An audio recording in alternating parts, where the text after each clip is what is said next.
السلام عليكم ورحمة الله.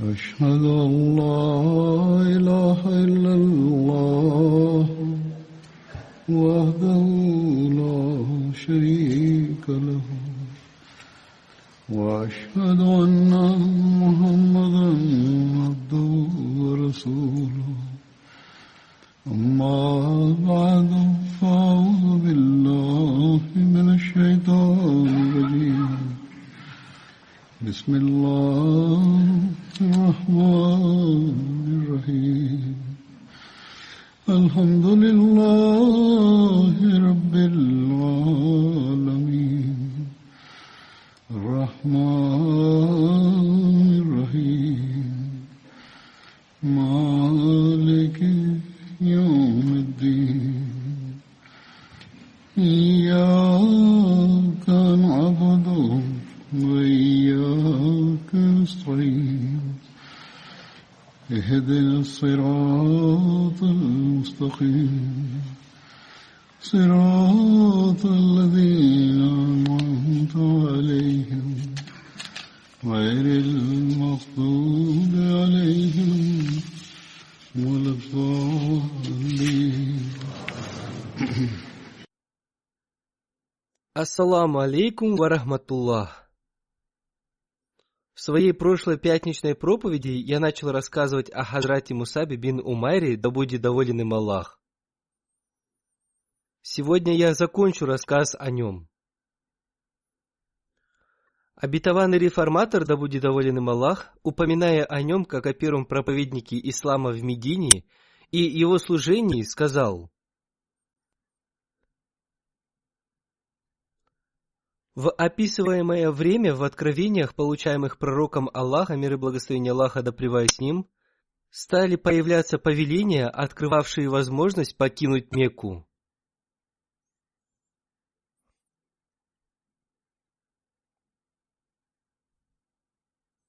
Было явлено и некоторое указание, куда именно мог быть направлен исход мусульман. В Откровении говорилось о городе колодцев и финиковых рощ. Святой пророк, мир и благословение Аллаха да пребывает с ним, думал, что речь идет о Ямаме. Но вскоре мысли его изменились. Он ждал в убежденности, что куда бы ни направило мусульман божественное предопределение, этому месту суждено стать колыбелью ислама. Пришло время ежегодного хаджа, и паломники со всех концов Аравии потянулись в Мекку.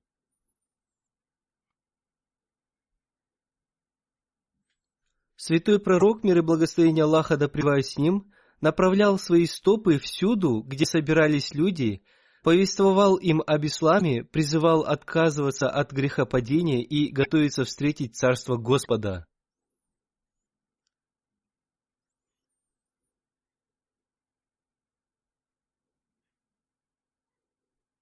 Некоторые прислушивались и проявляли интерес. Некоторые изъявляли желание слушать, но были прогоняемы мекканцами.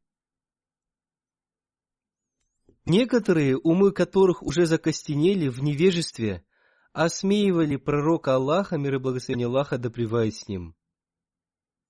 В долине Мина святой пророк, мир и благословение Аллаха да пребывает с ним, повстречал группу из 6-7 человек.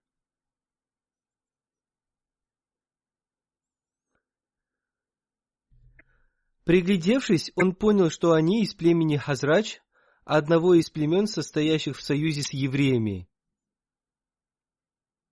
Он спросил их, согласны ли они выслушать его. Они уже слышали о нем и, проявив интерес, согласились. Пророк Аллаха, мир и благословение Аллаха да пребывает с ним, потратил некоторое время, объясняя им, что такое Царствие Господа, говоря, что идолам суждено исчезнуть, тогда как идее единого Бога суждено торжество. Говоря, что преданность Богу и чистота вновь станут править на земле, спросив, не склонны ли они в Медине принять послание.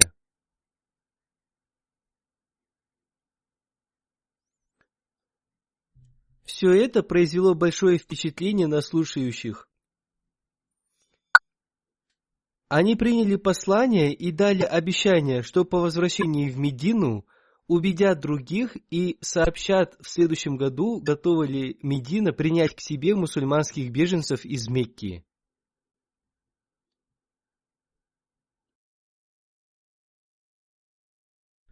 По возвращении они посоветовались с друзьями и родственниками. В Медине в то время проживали 2 арабских и 3 еврейских племени. Арабскими племенами были Аус и Хазрач, еврейскими Бану Курайза, Бану Кайнука.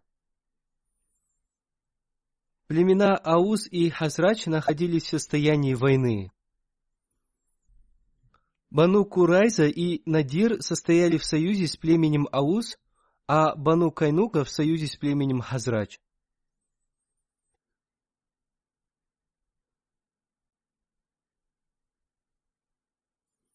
Уставшие от бесконечных стычек, племена склонялись к миру между собой. В конце концов, они согласились признать вождя племени Хазрач Абдуллаха бин Убая бин Салюля правителем Медины. Племена Аус и Хазрач были наслышаны о библейских пророчествах от евреев. Они слышали еврейские рассказы об утраченной славе Израиля и пришествии пророка, подобного Моисею.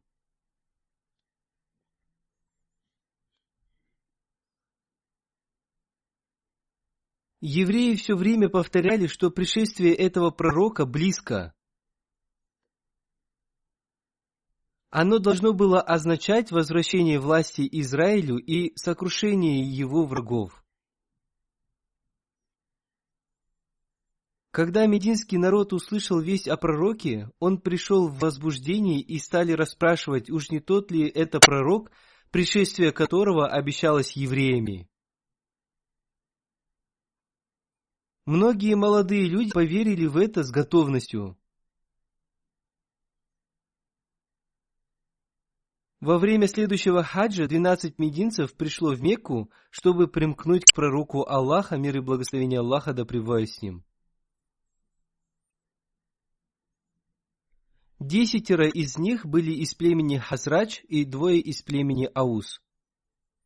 Они встретились с пророком Аллаха, мир и благословение Аллаха да пребывает с ним, в долине Мина, и на его благословенной руке торжественно объявили о своей вере в единство Господа и о своем решении впредь воздерживаться от всевозможного зла, убийства новорожденных девочек и возведений напраслины друг на друга.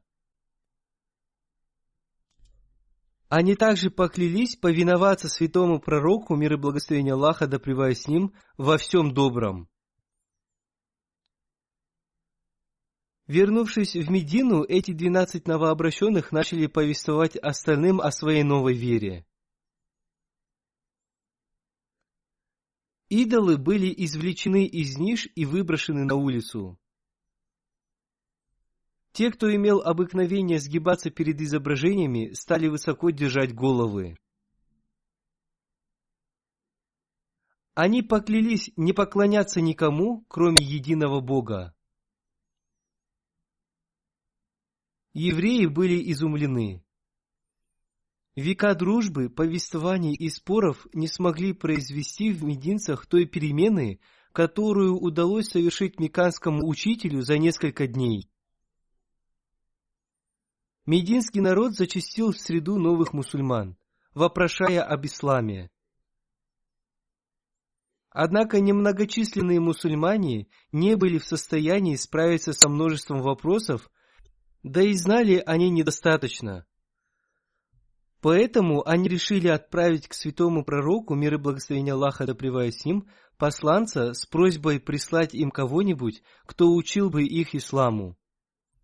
Пророк Аллаха, мир и благословение Аллаха да пребывает с ним, согласился прислать им Мусаба, одного из мусульман, побывавших в Абиссинии. Мусаб стал первым проповедником ислама. Еще в одном месте относительно этого события обетованный реформатор, да будет доволен им Аллах, сказал: Когда жители Медины узнали об исламе, однажды во время хаджа, некоторые из них встретились с посланником Аллаха, мир ему и благословение Аллаха, и уверовали в его истинность. Возвратившись к своему народу, они сказали, что в Мекке появился тот пророк, о предшествии которого говорили иудеи. Таким образом, их сердца приблизились к Богу. На второй хадж они послали вторую делегацию, члены которой также пообщались с посланником Аллаха, мир ему и благословение Аллаха, приняли его и принесли ему обет верности. Поскольку в то время в Мекке было сильное противостояние исламу, эта встреча содержалась в тайне. Там был принесен обет верности, получивший известность как Баят при Акабе. Акаба – это очень трудный горный проход. Пока Аллах, мир ему и благословение Аллаха, назначил их главами мусульман Медины и велел им проповедовать там ислам.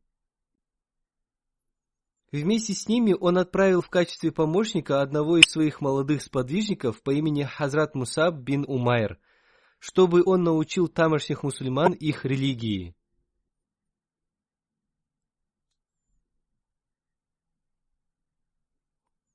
Возвратившись, эти люди пригласили к себе посланника Аллаха, мир ему и благословение Аллаха. Они сказали: «Если вам придется покинуть Мекку, переезжайте в Медину». Спустя некоторое время после их возвращения ислам получил распространение в Медине. После этого посланник Аллаха, мир ему и благословение Аллаха, отправил в Медину еще несколько своих сподвижников, одним из которых был Хазрат Умар, да будет доволен им Аллах. Затем он сам, согласно повелению Всевышнего Аллаха, совершил переселение в Медину. Спустя некоторое время и многобожники Медины стали мусульманами. После переселения в Медину посланник Аллаха, мир ему и благословение Аллаха, сделал Хазрата Мусаба бин Умайра побратимом Хазрата Аюба Ансари. Хазрат Мусаб бин Умайр принимал участие в битвах при Бадре и при Ухуде. Во время этих битв знамя мухаджиринов было в руках Хазрата Мусаба бин Умайра. В битве при Бадре большое знамя мухаджиринов было в руках Хазрата Мусаба бин Умайра. Это знамя ему вручил посланник Аллаха, мир ему и благословение Аллаха.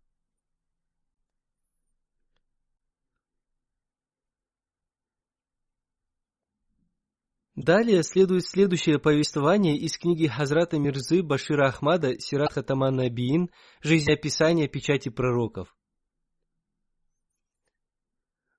Во время битвы при Ухуде знамя мусульман было в руках Хазрата Мусаба бин Умайра. Таким образом, после полного укрепления своего тыла, святой пророк, мир ему и благословение Аллаха, занялся организацией боевых порядков мусульманской армии и назначением командиров для различных частей армии. В это время святой пророк, мир ему и благословение Аллаха, получил известие о том, что знамя армии курайшитов находится в руках Талхи. Талха был из того рода, который под руководством Кусая бин Килаба, первого предка курайшитов, имел право представлять курайшитов во время войн. Узнав об этом, святой пророк, мир ему и благословение Аллаха, сказал: «Мы более достойны представлять наше племя». И затем святой пророк, мир ему и благословение Аллаха, забрал знамя мухаджиринов у Хазрата Али и доверил его Мусабу бин Умайру, который также был членом той самой династии, которой принадлежал Талха. Хазрат Мусаб бин Умайр обрел мученическую смерть в битве при Ухуде. В этой битве он воевал перед посланником Аллаха, мир ему и благословение Аллаха, и в этом положении он обрел мученическую смерть. Его убил Ибн Кумая. В истории ислама написано о том, что Хазрат Мусаб бин Умайр мужественно защищал знамя ислама.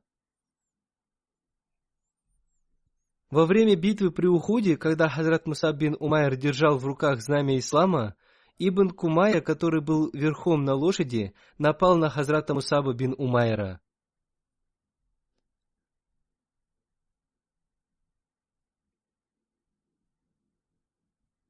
Когда он отрубил ему правую руку, Хазрат Мусаб бин Умайр прочитал аят священного Корана.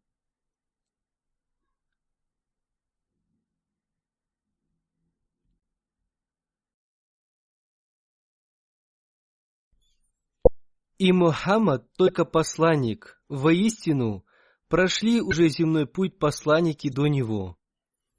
И перекинул знамя ислама во вторую руку.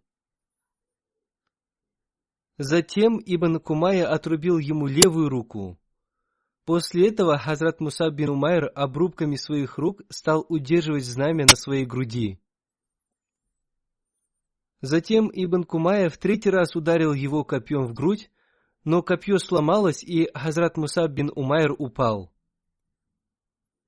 Затем два человека из племени Абдудар, Сувабайт бин Саад бин Хармала и Абу Рум бин Умайр, вышли вперед и подобрали знамя ислама. До конца битвы знамя находилось в руках Абу Рума бин Умайра. Оно находилось в его руках до возвращения мусульман в Медину. Хазрат Мусаб обрел мученическую смерть в возрасте 40 лет или чуть больше.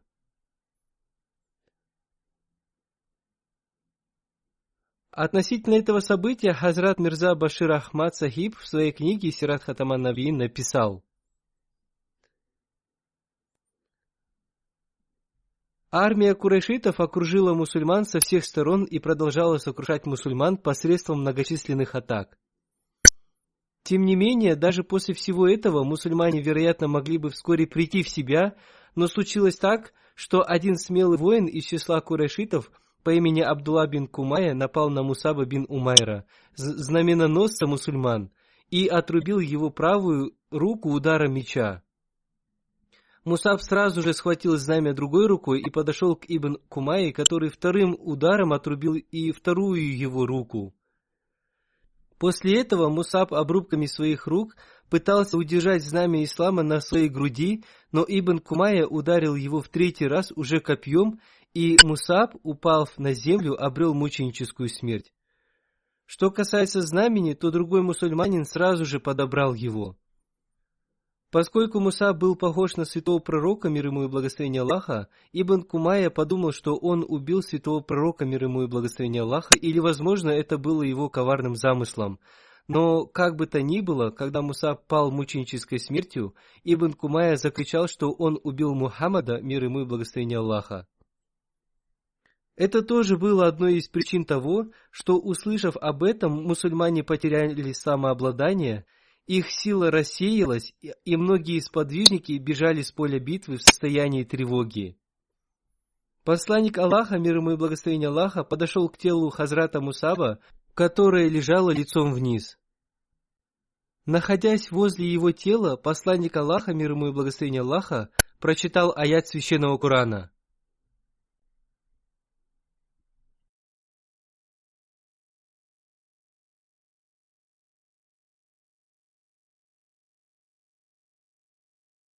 Среди верующих есть мужи, которые оправдали то, в чем заключили они завет с Аллахом. И среди них тот, кто уже исполнил обет свой, и из них тот, кто еще ожидает, и не изменили они завету никаким изменением. После этого посланник Аллаха, мир ему и благословение Аллаха, сказал: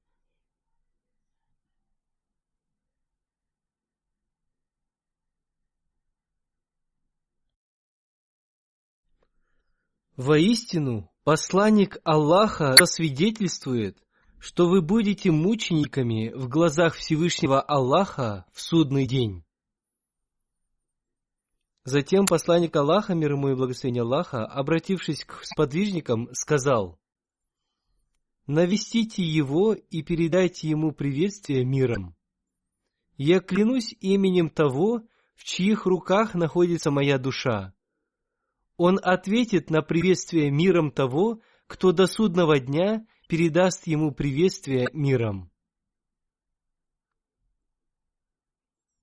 В могилу его положили его брат Хазрат Абу Рум бин Умайр, Хазрат Сувабайт бин Саад и Хазрат Амир бин Рабия. Об этом Хазрат Мирза Башир Ахмад в своей книге Сират Хатаман Навиин написал: Хазрат Мусаб бин Умайр обрел мученическую смерть в битве при Ухуде. Он был первым мухаджиром, который приехал в Медину как проповедник ислама.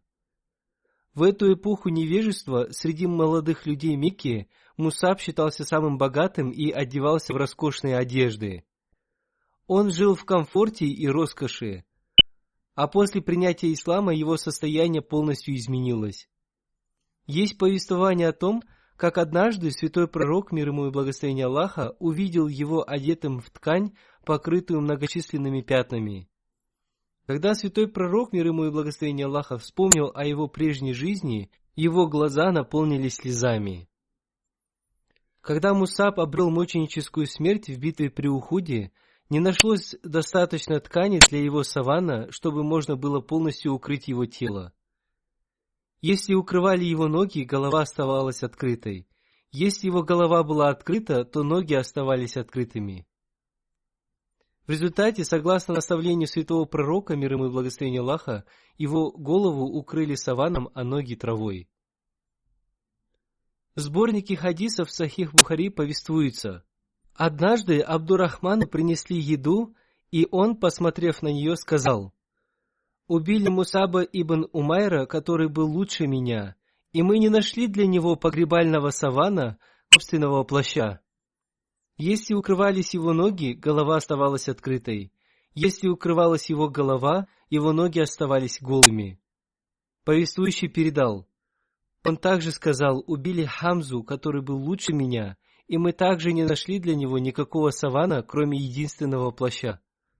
А сейчас я боюсь, что та милость Аллаха, которую Он нам сейчас оказывает в еде и богатстве, будет лишь в мирской жизни, и мы ничего не получим в жизни вечной». После этого он заплакал и перестал есть. Его охватили эмоции, когда он подумал о жизни в будущем мире и по причине страха перед Всевышним Аллахом. Он думал, что, может быть, он уже получил в этом мире то богатство, которое он должен был получить в мире будущем. Хазрат Хабаб бин Арад повествует: «Мы покинули свою родину вместе с посланником Аллаха, мир ему и благословение Аллаха, только ради обретения довольства Всевышнего Аллаха. Награду за это мы оставили у Всевышнего Аллаха. Некоторые из нас умерли, так и не получив награды в этом мире. Одним из них был Хазрат Мусаб бин Умайр, да будет доволен им Аллах. Он тоже оказался из тех, кто не получил награды в этом мире. Мы же являемся теми людьми, плоды которых созрели, и теперь мы собираем их. Когда хоронили Мусаба, то не было даже савана, чтобы завернуть его тело. Его пытались укрыть плащом, но когда закрывали его голову, оставались открытыми его ноги. А когда прикрывали ноги, открывалась его голова. Тогда его голову накрыли плащом, а ноги укрыли травой».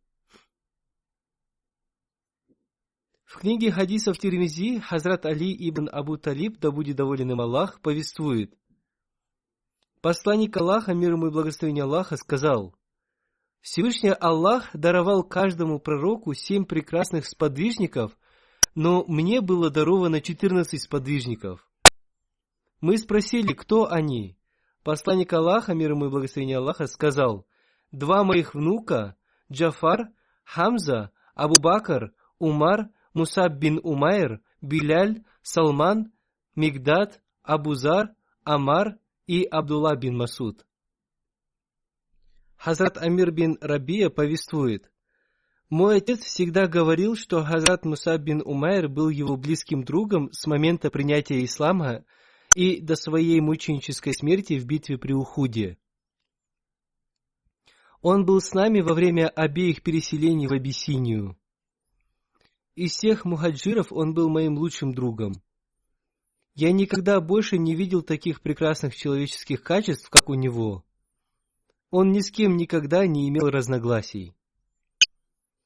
Когда посланник Аллаха, мир ему и благословение Аллаха, возвращался с битвы при Ухуде, в пути его встретила Хамна бин Джахш, да будет доволен ею Аллах, который он сообщил о смерти ее брата Абдуллаха бин Джахша, да будет доволен им Аллах.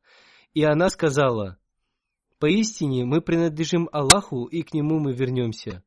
И затем обратилась к Аллаху с мольбами о Его прощении. Потом пророк, да благословит его Аллах и приветствует, сообщил ей о смерти ее дяди Хамзы бин Абд аль-Мутталиба, да будет доволен им Аллах, и она произнесла те же слова.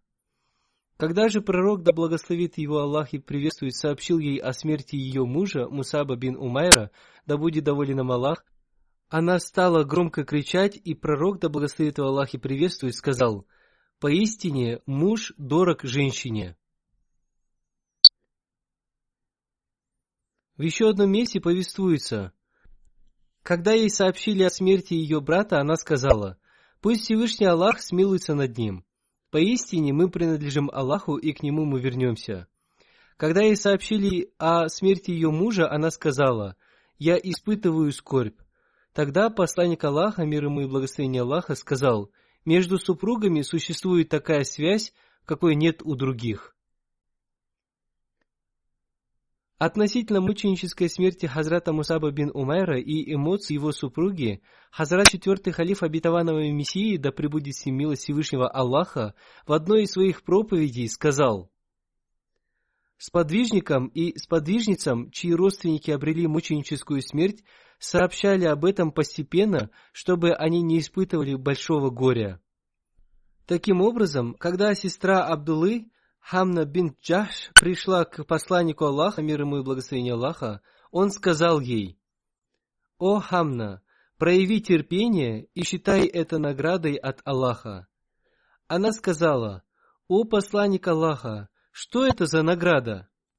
Посланник Аллаха, мир ему и благословение Аллаха, сказал: «В связи со смертью Хамзы». Хамна сказала: «Поистине мы принадлежим Аллаху, и к нему мы вернемся. Пусть Всевышний Аллах простит его, смилуется над ним и примет его мученичество». Посланник Аллаха, мир ему и благословение Аллаха, вновь сказал: «О Хамна, прояви терпение и считай это наградой от Аллаха». Она сказала: «О посланник Аллаха, что это за награда?» Посланник Аллаха, мир ему и благословение Аллаха, сказал: «В связи со смертью твоего брата Абдуллы». Хамна сказала: «Поистине мы принадлежим Аллаху, и к нему мы вернемся.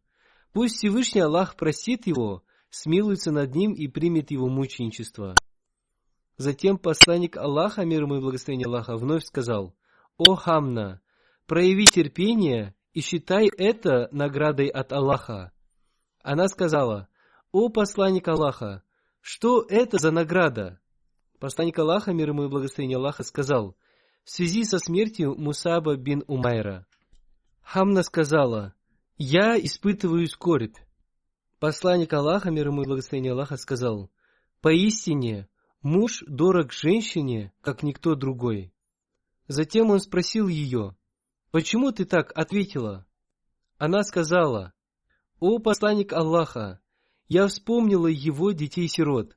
Я испытала большое беспокойство за них, и в этом состоянии эти слова вышли из моих уст». Услышав об этом, посланник Аллаха, мир ему и благословение Аллаха, вознес следующую мольбу за детей Мусаба бин Умайра: «О Аллах, будь милостив к членам его семьи». Впоследствии Всевышний Аллах так и поступил с ними. Он принял мольбу посланника Аллаха, мир ему и благословение Аллаха. На этом месте я заканчиваю воспоминания о Хазрате Мусабе. В своей будущей проповеди, иншаллах, я начну рассказ о другом сподвижнике. Сейчас я хочу обратить внимание общины на распространение в мире эпидемии под названием коронавирус. Государства и различные международные организации объявляют о различных инструкциях в связи с этой эпидемией, и мы тоже должны придерживаться их. В этой связи я тоже назначил некоторые гомеопатические препараты, посоветовавшись с нашими врачами, чтобы предпринять меры по предотвращению распространения этой эпидемии. Их нужно принимать, это не 100% гарантия, но близко к этому. Этот вирус пока неизвестен, поэтому мы назначили приблизительное лечение. Пусть Всевышний Аллах сделает это лекарство исцелением. Эти препараты нужно принимать, но сначала нужно ознакомиться с тем, как их следует принимать и соблюдать инструкции по безопасности. В рекомендациях говорится о том, что следует избегать большого скопления людей. Поэтому следует проявлять осторожность и при посещении мечети. Если у вас даже невысокая температура, болит тело, у вас насморк и вы чихаете, то вам не следует посещать мечеть. Это тоже относится к соблюдению правил посещения мечети, чтобы не заразить других людей. Любой больной эпидемической болезнью не должен посещать мечеть. Во время чихания нужно закрывать платком или рукой свой нос и рот. Иногда чихают, не закрывая рот и нос. И иногда чихают так сильно, что капли попадают на других людей. Так что каждый должен соблюдать права других людей. Особенно это нужно делать в эти дни.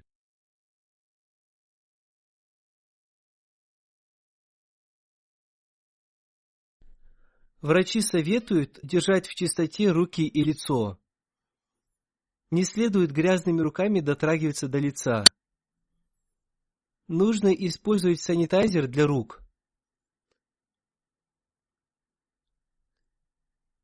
Однако омовение мусульман, которые совершают 5-кратный намаз и 5 раз в день совершают омовение, тщательно промывая нос, является высшим уровнем чистоты. Эти процедуры исполняют роль санитайзера.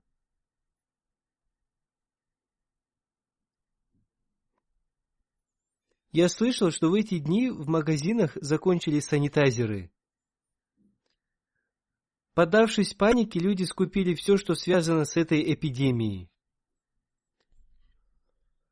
Одним словом, если человек тщательно совершает омовение и намаз, то это будет являться как физической, так и духовной чистотой.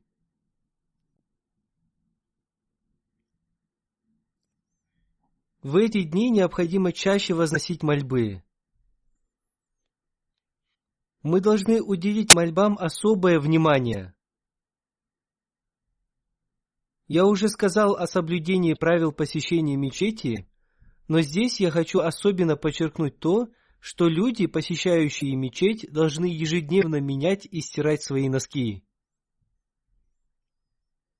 Если их носки плохо пахнут, то это будет неприятно для других людей, совершающих намаз, которые находятся во время земного поклона сзади или рядом. Нужно очень внимательно отнестись к этому, поскольку существует повеление посланника Аллаха, мир ему и благословение Аллаха, о том, что если вы поели продукты, обладающие резким запахом, к примеру, такие как лук и чеснок, то вам не следует посещать мечеть. Иногда у людей бывает изжога или отрыжка, и из их рта исходит неприятный запах, и это также причиняет неудобства другим людям. От этого нарушается духовная атмосфера в мечети.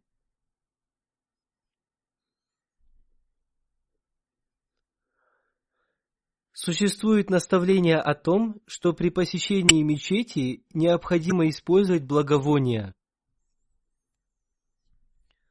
Более того, следует проявлять даже такую осторожность, что, как говорил посланник Аллаха, мир ему и благословение Аллаха, нельзя проходить возле мечети с сырым мясом. Так что, как возможно находиться в мечети человеку с неприятным запахом? Одним словом, чистота и гигиена тела очень важны для тех, кто совершает намаз. Нужно отнестись к этому с большим вниманием. Однако это не значит, что он должен прекратить посещать мечеть. Нужно судить о своем внешнем виде, исходя из состояния своего сердца. Нужно всегда помнить о том, что Всевышний Аллах видит состояние сердца. Если вы заболеете, то посещайте врача. При этом в любом случае вам необходимо соблюдать осторожность в течение 2-3 дней. Сейчас говорят о том, что нужно соблюдать осторожность при пожимании рук, но мы не можем знать, чистые это руки или нет. Конечно, рукопожатие укрепляет отношения и любовь, но в эти дни следует проявлять осторожность. Сегодня у мирских людей, которые раньше выдвигали обвинения относительно того, что мусульмане против рукопожатия мужчин и женщин, отношение к этому изменилось. И в СМИ получил распространение произошедший недавно один забавный случай, когда канцлер ФРГ хотела пожать руку одному из своих министров, но он отказался ответить ей взаимностью. И здесь, в Великобритании, члены парламента тоже заранее предупреждают о том, что они воздерживаются от рукопожатий из-за коронавируса. И они говорят, что это правильно, поскольку рукопожатие не являлось их традицией. Они говорят, что их традицией всегда было подносить руку к козырьку, либо снимать головной убор и делать небольшой поклон. Но затем у них появилась новая традиция – пожимать женщинам руки, обнимать и целовать их, не зная о том, нравится ли им это или нет. То есть раньше они не были готовы принять слова Всевышнего Аллаха, но в итоге они приняли их из-за эпидемии. Дай Бог, чтобы они обратились к Богу. Они всегда возмущались, когда мы с любовью говорили им о том, что наша вера не позволяет нам пожимать руки женщинам. Они были против повеления Всевышнего Аллаха. Но сейчас мы слышим, что они как в офисах, так и в других местах резко отказываются пожимать друг другу руки. В то время как мы разъясняли им об этом очень дружелюбно и с любовью, мы объясняли им, что это наше учение. Но теперь из-за коронавируса они сами в абсолютном порядке следуют этому правилу, порой не соблюдая мораль. Как бы то ни было, эта эпидемия немного исправила их. Как я уже сказал, пусть это наставление приблизит их к пути Всевышнего Аллаха. Всевышний Аллах знает лучше, сколько будет длиться эта эпидемия. О предопределении Всевышнего Аллаха знает только Всевышний Аллах. После пришествия Хазрата обетованного Мессии, мир ему, в мире увеличилось количество болезней, эпидемий и стихийных бедствий. Если все это происходит по причине недовольства Всевышнего Аллаха, то нам необходимо как можно больше обращаться к Нему с мольбами. Каждый мусульманин Ахмади должен молиться и исправлять свое духовное состояние. Он должен молиться о том, чтобы Всевышний Аллах одарил его истиной, чтобы он узнал своего Господа, чтобы он глубоко не окунался в мирские дела и чтобы он не забывал Всевышнего Аллаха.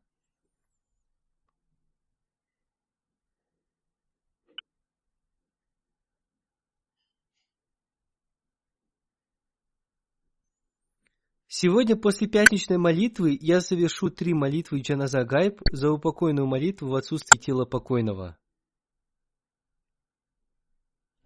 Первый покойный, по которому будет совершена молитва Джаназа, 11-летний Танзиль Ахмад Бат, сын Акиля Ахмада Бата. Он умер 27 февраля 2020 года. По-моему, он умер не простой смертью, а мученической смертью. Случилось так, что в городе Лахор, в районе Шадра Калани Делигет, он был жестоко убит руками соседки. Инна лиляхи ва инна иляхи раджун. В Пакистане очень легко убивать мусульман Ахмади, следуя фетвам мул. Убийство этого мальчика было одним из таких убийств. Поэтому я считаю, что он умер мученической смертью.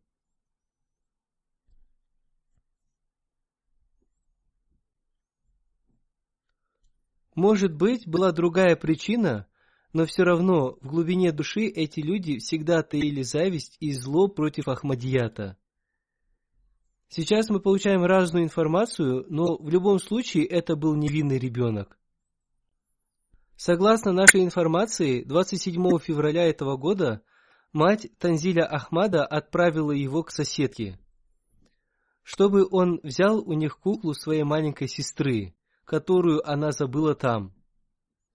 Соседи нечасто посещали дома друг друга. И почему они убили этого мальчика, знает только Всевышний Аллах.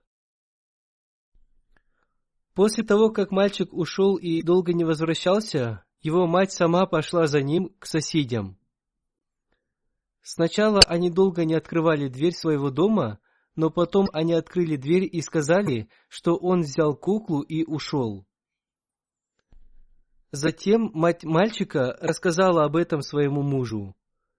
Он обратился за помощью к членам общины, и они вместе стали искать ребенка. Они также обратились в полицию. После проверки видеокамер стало ясно, что ребенок зашел к соседям, но обратно не выходил. Полиция обыскала дом соседей и нашла его тело в сундуке.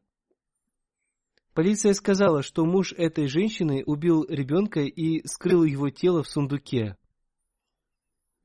Выяснилось, что его убил сын хозяина этого дома вместе с этой женщиной. Сейчас они уже признались в своем преступлении. Танзиль Ахмад Бат родился 20 ноября 2009 года в Лахоре. Он был членом движения Вакфинау. Он активно принимал участие в работе детских программ общины. Он был самым способным учеником в своем классе. Он учился в 4 классе. После его смерти из школы пришел табель о его успеваемости. Он набрал 729 баллов из 750 возможных и занял первое место в своем классе. Его мать написала, что он был самым способным из ее детей. Она пишет, что он всегда выходил на улицу только с ее разрешения. Он всегда выполнял все, о чем его просили. Он всегда помогал другим, он даже несколько раз помогал той женщине, которая его убила.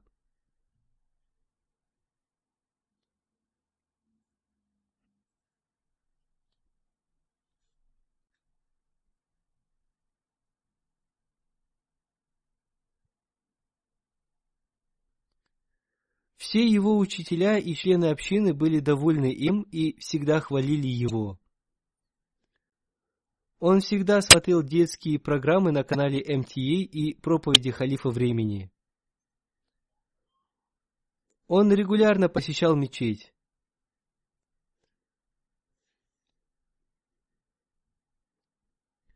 Если его, уставший от работы, отец не хотел идти в мечеть, он всегда уговаривал его пойти с ним в мечеть. Он оставил отца Акиля Ахмад Бата, мать Наилю Бат, 2 братьев и 2 сестер. Пусть Всевышний Аллах одарит его своей любовью. Пусть Всевышний Аллах накажет тех, кто его убил. Пусть Всевышний Аллах даст его родителям терпение и спокойствие. Вторая молитва джаназа будет совершена по покойному бригадиру армии Баширу Ахмаду Сахибу, бывшему главе общины Равалпинди. Он был сыном покойного доктора Абдуллы Сахиба. Он умер 16 февраля 2020 года в Равалпинди в возрасте 87 лет. Инна лиляхи ва инна иляхи раджун. Покойный был муси. Он оставил супругу, 2 сыновей и 3 дочерей. Он родился в 1935 году в Гуджрате в искренней семье. Его отец, доктор Абдулла Сахиб, сам принял Ахмадият. Начальное образование он получил в Кадьяне. Среднюю школу он закончил в 1947 году. В 1952 году он закончил военное училище. В 1982 году он вышел на пенсию. После этого он в течение длительного времени работал в должности директора политического института. Он в течение 60 лет служил своему государству. Он также служил и общине. Я сам лично назначил его главой общины Равалпинди. На этом посту он прослужил до 9 февраля 2020 года. В 1979 году, после приезда в Равалпинди, он в течение 16 лет служил на посту заместителя главы и секретаря по образованию общины Равалпинди.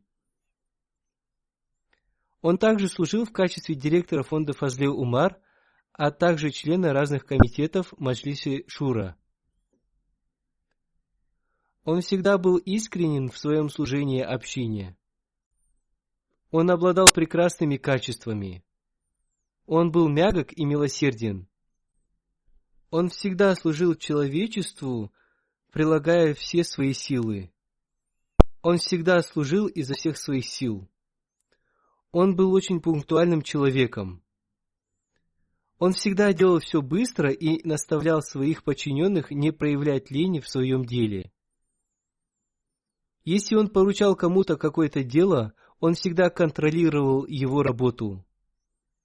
Он часто возносил мольбы и был человеком, постоянно совершающим молитвы. Он любил институт Ахмадийского халифата. Он имел прекрасную память до самой своей смерти. Он любил посланника Аллаха, мир ему и благословение Аллаха, и Хазрата Обетованного Мессию, мир ему. Он всегда испытывал благодарность за то, что является мусульманином Ахмади. Возле своей кровати он всегда держал священный Коран и книги Хазрата Обетованного Мессии, мир ему, и он много читал их. Он всегда тайно помогал бедным и нуждающимся людям. Особенно много он помогал вдовам. Некоторым людям он помогал регулярно и помогал им крупными суммами. Один человек пишет, что однажды у него сгорел магазин, и покойный Башир Ахмад Сахиб дал ему 200 тысяч пакистанских рупий. При этом он сказал, чтобы он никому не говорил об этом. Он пишет, что когда я хотел вернуть ему деньги, он сказал: «Я тебе эти деньги дал не для того, чтобы ты возвращал их». Миссионер общины Равалпинди Тахир Махмуд Сахиб пишет: Амир Сахиб был спокойным, милосердным, немногословным и молящимся человеком. В пятницу он всегда пораньше приходил в мечеть и совершал дополнительные молитвы. Он всегда рассказывал события из жизни сподвижников Обетованного Мессии, мир ему, и наставлял тех, кто быстро совершал намаз. Ему нравились люди, которые совершали намаз медленно и спокойно. Он всегда обращал внимание людей к мольбам и молитвам. Он всегда возносил мольбы и очень долго совершал намаз. Он всегда помогал нуждающимся людям. Об этом написал каждый человек. Если кто-то благодарил его, он останавливал их. Он очень любил читать книги Хазрата Обетованного Мессии, мир ему. На собраниях он часто вспоминал о них. Он был директором фонда Фазли Умар. Секретарь этого фонда Насир Шамс Сахиб пишет: он служил на посту директора фонда с 2011 по 2019 год. Несмотря на свой возраст и здоровье, он всегда принимал участие во всех собраниях. Мы всегда были получающими его наставления, инструкции и мольбы. Он был искренним и богобоязненным человеком. Он был истинным служителем общины. Он любил институт Ахмадийского халифата и его систему. Одним из его прекрасных качеств, которому я был свидетелем, это его прочная связь со Всевышним Аллахом. Он всегда с искренностью и богобоязненностью совершал намаз. Пусть Всевышний Аллах смилуется над ним и простит его. Пусть Всевышний Аллах возвысит его степени в раю. Пусть Всевышний Аллах сделает так, чтобы его дети продолжали его добродетели. Третья молитва джаназа будет совершена по покойному доктору Хамидуддину Сахибу. Он был из деревни 121 GB, Гукувал, Файсалабад. Он умер 29 февраля 2020 года. Инна лилляхи ва инна иляхи раджиун.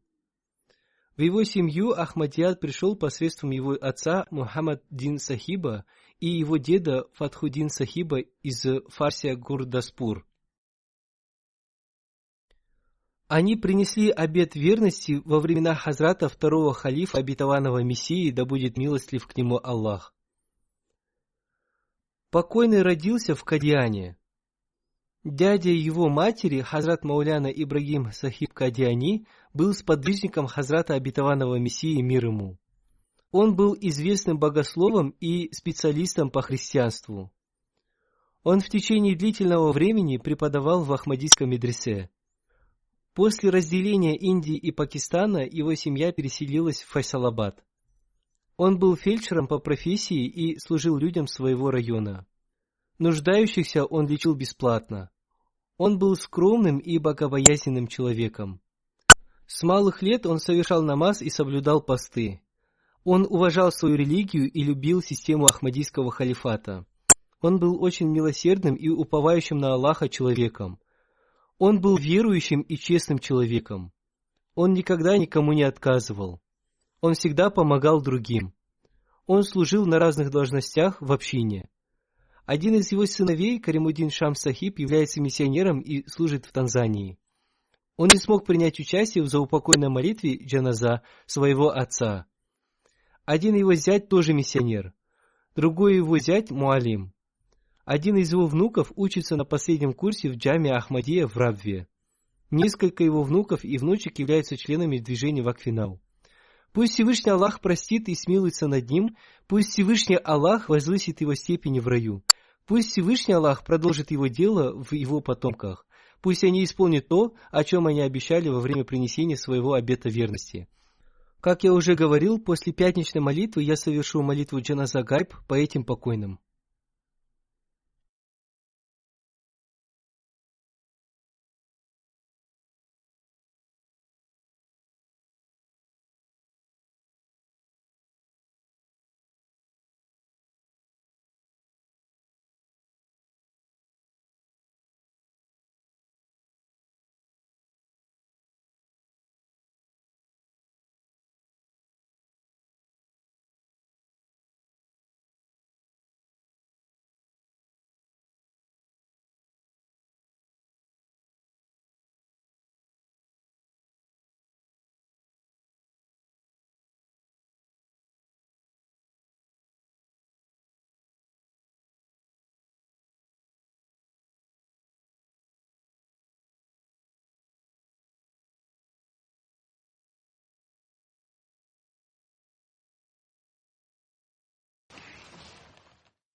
الحمد لله نحمده ونستعينه ونستغفره ونؤمن به ونتوكل عليه ونعوذ بالله من شرور أنفسنا ومن سيئات أعمالنا من يهده الله فلا مضل له ومن يضلل فلا هادي له ونشهد أن لا إله إلا الله ونشهد أن محمدا عبده ورسوله عباد الله رحمكم الله إن الله يأمر بالعدل والإحسان وإيتاء ذي القربى وينهى عن الفحشاء والمنكر والبغي يعظكم لعلكم تذكرون اذكروا الله يذكركم وادعوه يستجب لكم ولذكر الله